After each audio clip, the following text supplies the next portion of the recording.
Tana liboso na yo ebale tondi mbisi balola miso na nsima zamba etondi banyama na bandeke mabele oyo yotelemi etondi diama na wolu moto moindo.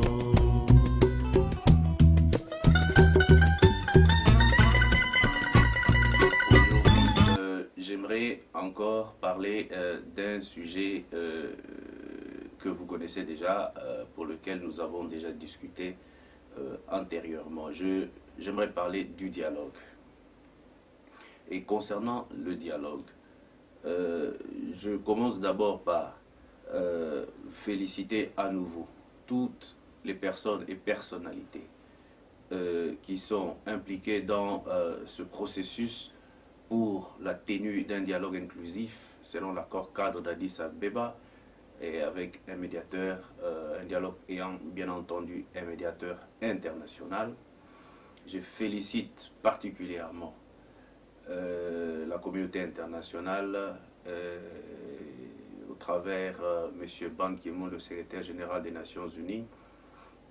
Je félicite aussi toutes les autres personnalités qui sont en train de faire pression ça et là pour que la situation, le respect de la Constitution puisse être effectif en cette année 2016 en République démocratique du Congo et que la tenue du dialogue puisse être imminente et puisse permettre à ce qu'il y ait décrispation de la situation politique en République démocratique du Congo.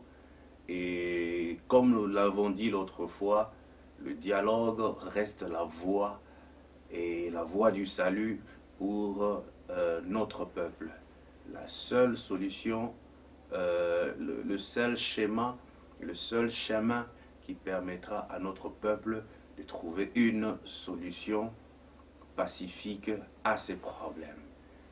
Et nous remercions à nouveau la communauté internationale pour son implication et ses multiples efforts visant à consolider la paix et la stabilité dans la région des Grands Lacs.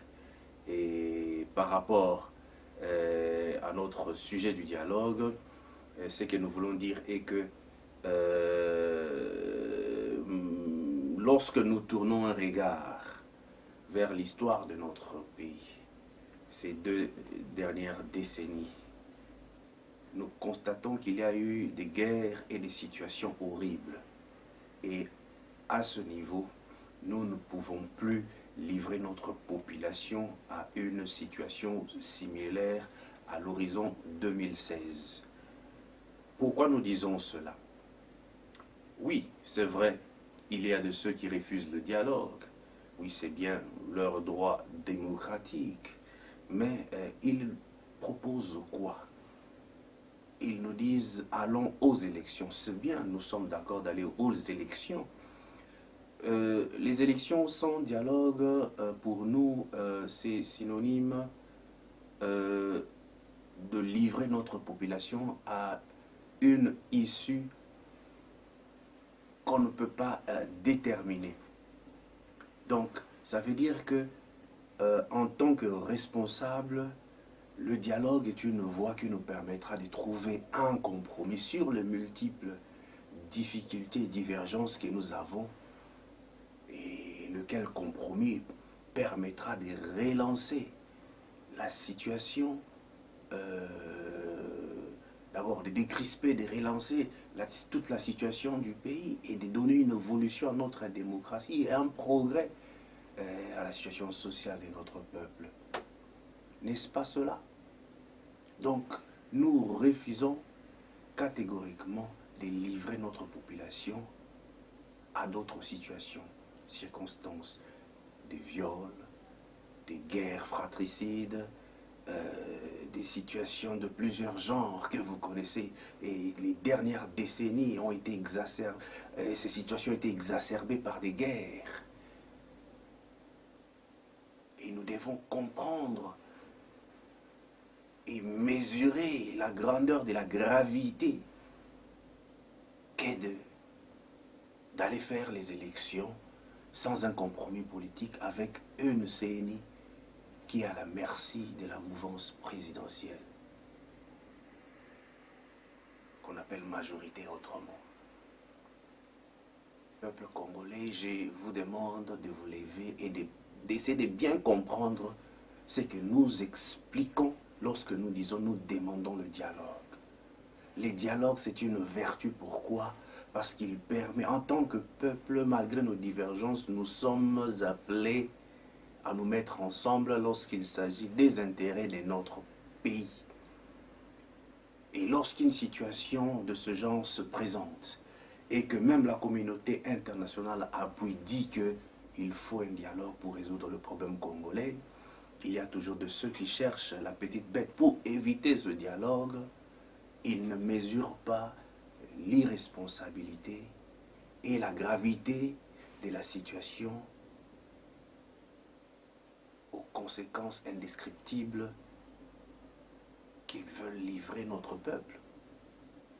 Voilà pourquoi je lance un appel particulier à la jeunesse, à tout notre peuple, afin de se lever, de faire barrière. Plus le temps passe, plus le temps se rétrécit. Je veux dire par rapport au mandat de M. Kabila. Le temps se rétrécit et très bientôt, il va arriver au bout du mur et le mandat va se terminer. L'inévitable arrivera. L'inévitable, c'est quoi? C'est l'épreuve de force. Car le peuple sera obligé d'entrer dans ce droit en brandissant, en faisant usage de l'article 64.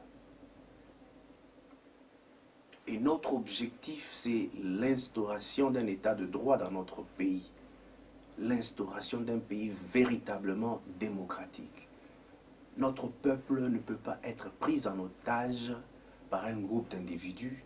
Notre peuple ne peut pas indéfiniment dépendre des émotions d'un groupe d'individus qui veulent le marginaliser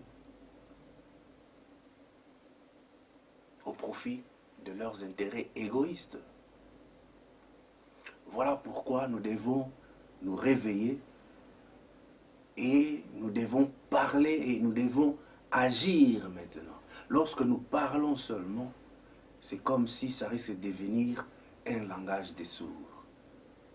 Mais ce dialogue que nous demandons, au fur et à mesure que nous le demandons, il arrivera un temps où il deviendra impossible de dialoguer.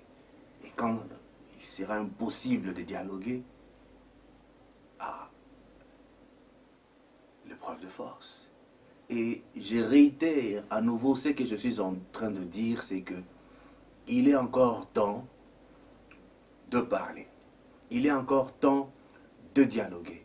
Il est encore temps de trouver des solutions pacifiques aux problèmes de notre population.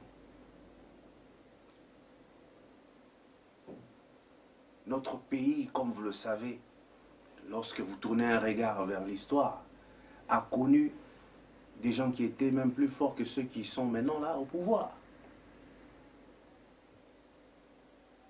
Comment sont-ils partis? Les gens doivent se poser des questions.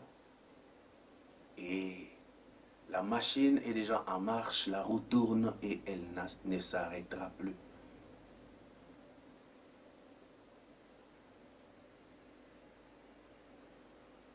Et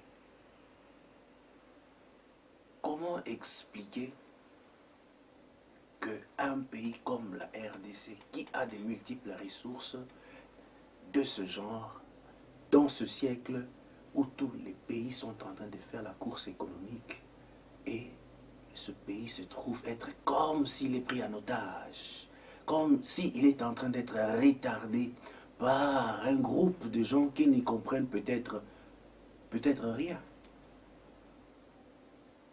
On dit comme on ne dit pas, on parle comme on ne parle pas, on explique comme on n'explique pas. Nous n'accepterons plus jamais cela.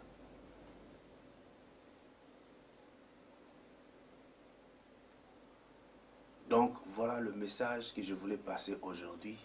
Et ce que je veux dire, c'est seulement est que le temps vient, le temps arrive tout doucement, mais le temps arrivera et le temps est presque là. Je vous remercie.